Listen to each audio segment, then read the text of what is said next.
All right, go ahead. So this is what year? This would have been between, probably would have been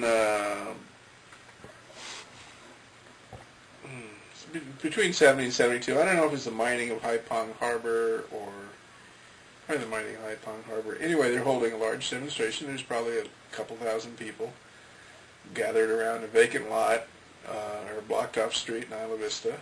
And there's a Lutheran. He's either a bishop or a cardinal, kind of has a beard, very distinguished, very kind of clipped accent, and very well-educated man, and he's giving a speech telling, how he supports us, because we're anti-war, and he's willing to go to jail with us, and there's some drunk in the back, probably not a student, probably just a transient or something, yelling at him, heckling him. Finally, the drunk goes, "F you," and without missing a beat, you could tell he was getting to this, bishop a little bit, or without missing a beat, the guy, he just went right into his speech. He just included "F you too," which we all thought was pretty cool.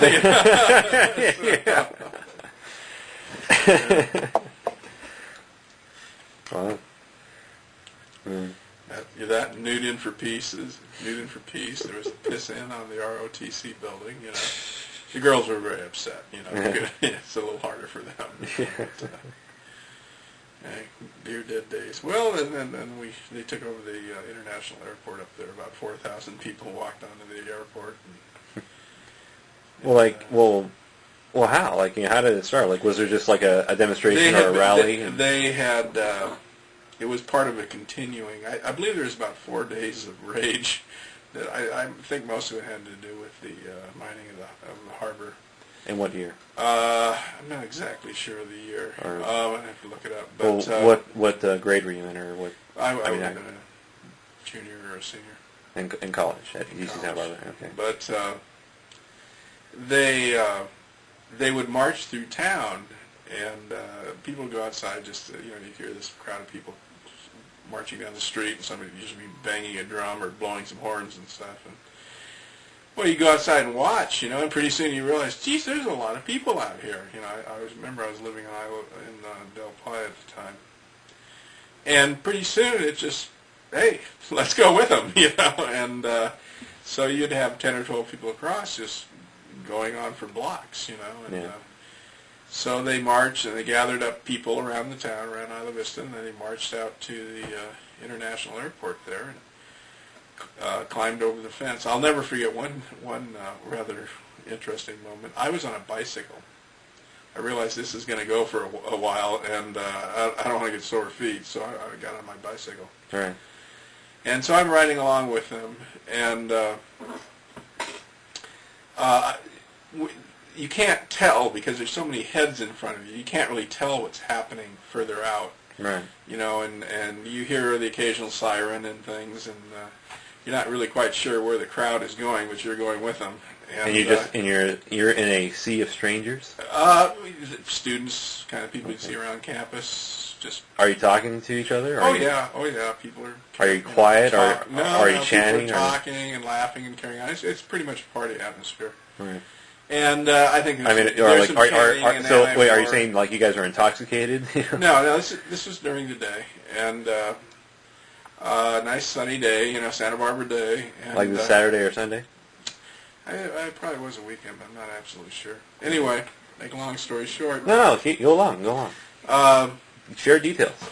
Well, at some point I want to see where we're going, and everybody around me kind of wonders where we're going, and people are getting a little antsy because when you're in the middle of the crowd and you don't know where you're going, you get a little worried, Right, but so I parked my bike alongside a telephone post. Right.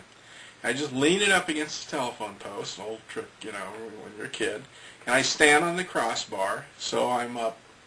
Yeah, you're high up. I'm 4 or 5 feet up above every head. Right. Well, the next thing I know, this beautiful young lady, the most beautiful young brunette with the sweetest smelling hair you've ever smelled on a woman, is standing on the crossbar with me. I've never met her. Right. And her hair is in my face, and she wants to see where we're going too, Right. And I'll never forget that moment. It was just kind of this little moment of bliss in the middle of this. Quite intoxicating, These yes. thousands of people, And Right. so we got down to the airport, and they went over, around, and through the fence, and So, well, wait, when you say they went from Isla Vista to the airport, I remember that there's marshland. they went out Los Caneros, I believe. Oh, they took kind of a long way. Yeah, I've driven that twice, and it's just kind of a long surface route. Yeah, I think street they or went out route. Los Caneros. And through Marsh too. Yeah, and they went over the. They went in not by the buildings on the airport. They went in from the end of the airport. Yeah. And walked into these. There was walking down some dirt roads. Some guys, there were other people on bikes, and we rode on down at one of these dirt roads just to see what was going on. Yeah. And there was some FBI sitting down there. I think Right. they were FBI. They didn't have badges or anything. Yeah. And so as soon as we rolled up, it was kind of hilarious because we were just 3 or 4 kids, and it was kind of hilarious because they see us. Wait, what story are you describing right now? This is part of the same Okay. day, same afternoon. Okay. Well, you said you were kids, and it's like. Well, to me now, when you're 20 or 22 or 23, you're a kid, But okay. so they start get in the cars, lock the doors, and start rolling up the windows like we're going to attack him or something, So we were kind of laughing at him, and we started talking to him, and Right. it was kind of corny. I just said, "Hey, come on, talk to us. Roll in the window, talk to us. We're not going to hurt you, Yeah. And I 'Cause think they cracked the window. Well, because you're all are obviously not armed, right? I mean, No, you guys are wearing Yeah, T-shirts we're and in tank tops and cutoffs, and on bicycles, on bicycles, and these guys are scared to death of you. Well, they got scared enough that they got in the car and rolled up the window, But even so, how are you addressing them? Here's more or less my exact words. Hey, come on, we're not going to hurt you or anything. Talk to us, I think they cracked the window or whatever, and we're doing a little bit of talking. I said, "Come on, we're coming to you with love in our heart," and they just thought, "Okay, these guys are crazy," and ignore it, and just okay, just they drove off or whatever. But, even at the time, I realized, well, that's a pretty corny thing to say, but. But I mean, we weren't looking for violence or trouble or anything, And, Yeah.